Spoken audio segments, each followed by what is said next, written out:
Қолдан ынтымақтың белгісі, бір-бірінің бірліктің, құрметтің белгісі деп білеміз, Алла қаласа. Ендеше тағы да келген қонақтарға ассалаумағалейкум дегіміз келеді. Жақсы жайғасқандар болады.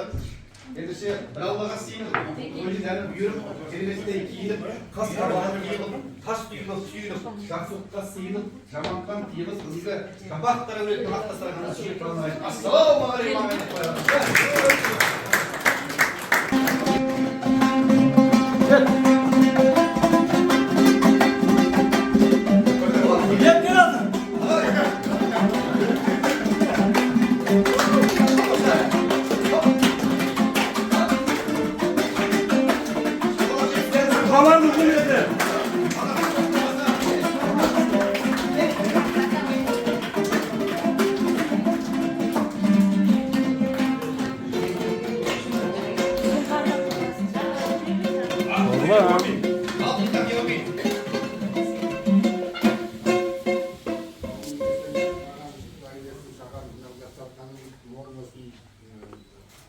Ballarımız baktı olsun.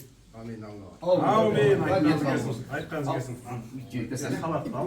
Al siyah böyle. Ya koy böyle. Apa basket. Bir ayağını.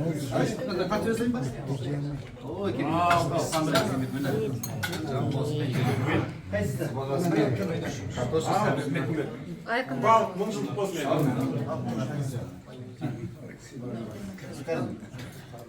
Hadi. Bir sıvağalar tarafından. Құдайың оңбасын, жамандық болмасын. Басқа дарлық, басқа амандық берсін. Нұреке осы үйде Құдайың жақсылық берсін. Мына келген келіндерің құтты болсын. Міне қазағымыздың осы дәстүріне Алла тағала разымыз. Мінекей екі жақ бірдей қуанышпенен қандай. Мінекей осындайға жеткен де бар, жетпеген де бар. Құдай енді міне қуанышыңыз ұзағынан сүйіндірсін. Мына адамның Құдай тағала бетінен көріп тұрмыз ғой. Мына беті жылудың Асып берсін, Құдай берекет берсін, жақсылық берсін. Ендігі жылы Құдай өзі шілде күзетке келіп, өшеде жырға жатайық.